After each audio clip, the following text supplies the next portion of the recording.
नमस्कार। अरस्तु को क्यों कहा जाता है विश्वकोशीय विद्वान? आप हमें बताइए।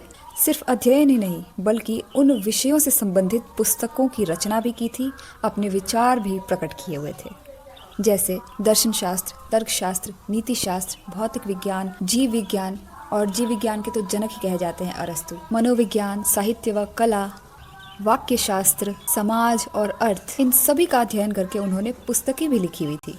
जैसे उनकी महानतम एक रचना है दी पॉलिटिक्स, दूसरी है poetics, Eudemian ethics, generation of animals, ETC. बहुत सारी पुस्तकें।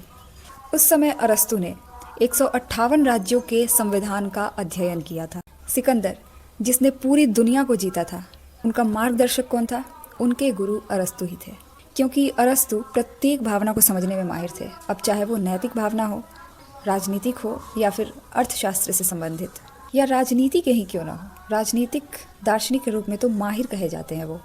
अब अरस्तु प्रत्येक विषय को वैज्ञानिक दृष्टिकोण से ही अध्ययन क्यों करते हैं? तो इसके पीछे का कारण है क्योंकि उनके पिता एक चिकित्सक थे और इसी कारण उनकी भी रुचि विज्ञान में बढ़ती गई, जीव विज्ञान में अपेक्षाकृत ज़्यादा थी।